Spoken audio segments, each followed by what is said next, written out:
Hi, everybody. This is Dr. Juliet Singler, and welcome to week 9 of History of Rock and Roll. Oh, hey, we've got a lot to talk about today.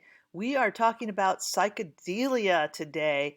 So, we're going to cover groups like the Grateful Dead, Jimi Hendrix, Janis Joplin, Jefferson Airplane, Jim Morrison and the Doors, and Cream. We're talking about pages 249 to 288 in What's That Sound? And I've asked you to participate in two different questions. So one question is about the Grateful Dead. Another question is about Jimi Hendrix. One is a discussion question. One is just a short essay question. So that's your work for this week. Hopefully by the end of this lecture, you'll have some ideas about that. And I also have some links for you to listen to as you go along. And you'll find a lot about it in the book as well. Let's talk about, first of all, what are the characteristics of psychedelic music? Well, remember, first of all, that we're talking about music that goes hand in hand with drug use. And we know that alcohol and drugs are a part of rock and roll from its inception. But in this particular era, there was a focus on the use of hallucinogenic drugs, in particular LSD. And I think I may have mentioned before, LSD was not illegal until about 1967. In fact, it was being used in drug trials on the East Coast by the government because they were hoping to be able to weaponize the drug and use it for intelligence gathering. It didn't work out so well because the results were so unstable.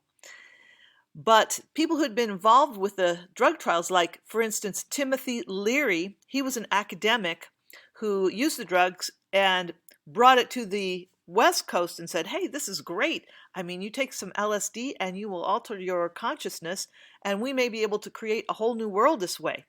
He was the man who coined the term tune in, turn on, and drop out. Right. So that's what Timothy Leary said. He brought LSD use over to the West Coast, and there was a group there that was led by author Ken Kesey. Ken had written a novel called One Flew Over the Cuckoo's Nest, and he led up a group of people who were interested in tripping together and having adventures together that they called the Merry Pranksters.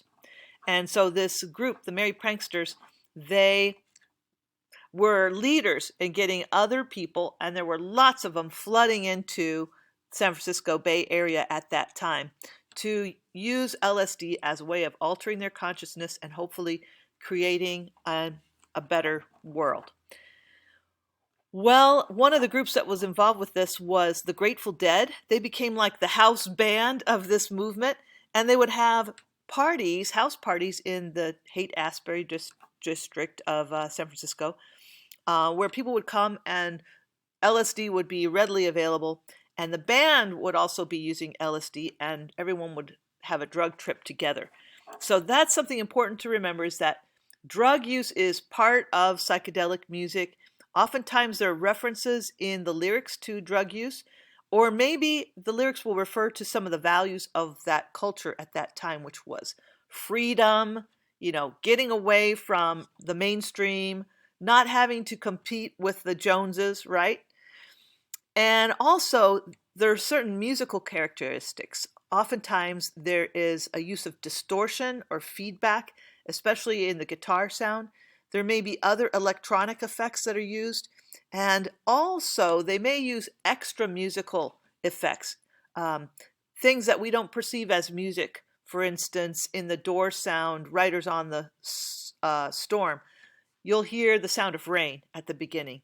And so they were finding music in everyday sounds and using that as part of the song.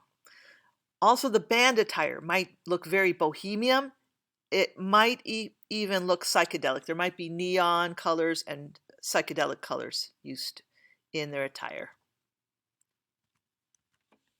Now, I'm going to talk about the Grateful Dead. As I mentioned, they were kind of the house band for the psychedelic movement in the Haight-Ashbury district of San Francisco.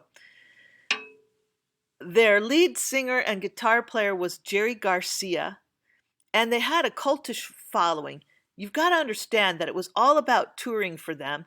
They wanted to have this almost religious experience with their fans who were listening to their music and also tripping as they were. And so it was all about that live performance. They toured extensively. Recording was not really something they focused on. They did record, but really to know the band well, is to experience them live.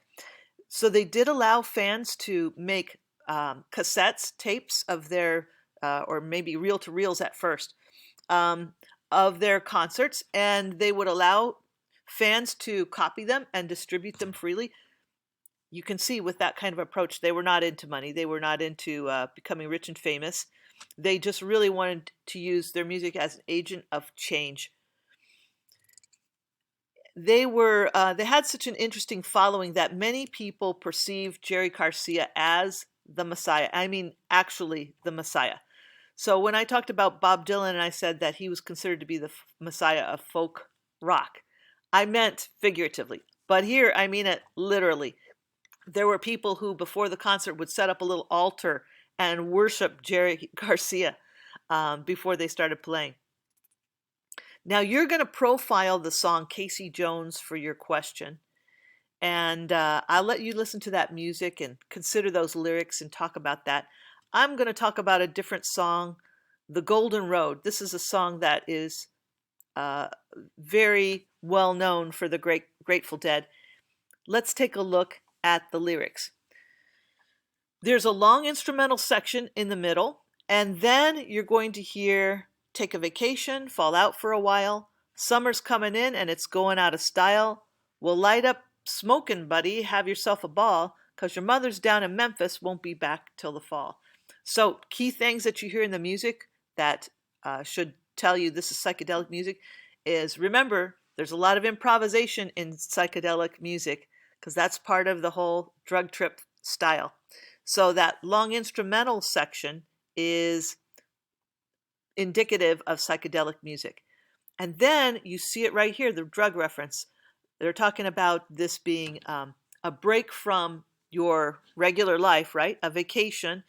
And then it says, well, light up smoking, buddy, have yourself a ball. Drug reference right there. Then this song is very regular. It's in a simple verse form. The same music repeats over and over again for the verse, the chorus. But at the end, there's this crunching, dissonant chord. And I'm not sure what the Grateful Dead are after when they play this chord. Maybe they are trying to say, you know what? Life seems hunky-dory. You're having a good time, enjoying your summer, but really life is not so great. We have a lot of problems. Or maybe they're saying, you think taking drugs is good, but really it's not so good. Not sure, but they're definitely making a statement and doing something different at the end of the song.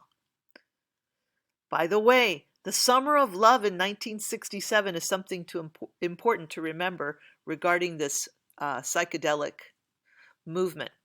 That is a time that we call the Summer of Love. And remember, I told you there was a huge influx of young adults that were coming into the Bay Area at that time. Well, it was greatest at this time in the mid-60s, the 66 to 67 period. And what happened was a lot of the locals in San Francisco actually wrote public letters that were published in the newspaper and said, you know what, it's great that you came here. It's wonderful that you were aspiring to these higher ideals, that you wanted to create a new society, but it's time to go home now. Take the movement to your own towns. They were seeing some of the results of heavy drug use and overcrowding. There were hundreds of young people that were populating the Haight-Ashbury district, and because of the bad effects of drug use, many of them were unemployed, and they were a burden on the system. So the locals there were saying, all right, time to take the movement back to your own town. Let's talk now about Jimi Hendrix. Jimi Hendrix was born in 1942, and he lived a tragically short life.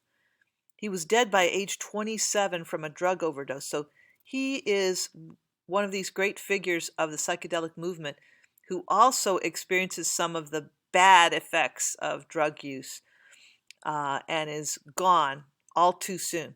He was born in the Washington State area, Renton, Washington, I believe, And he traveled globally in backup bands and finally ended up in London creating his own uh, group called the Jimi Hendrix Experience in 1967.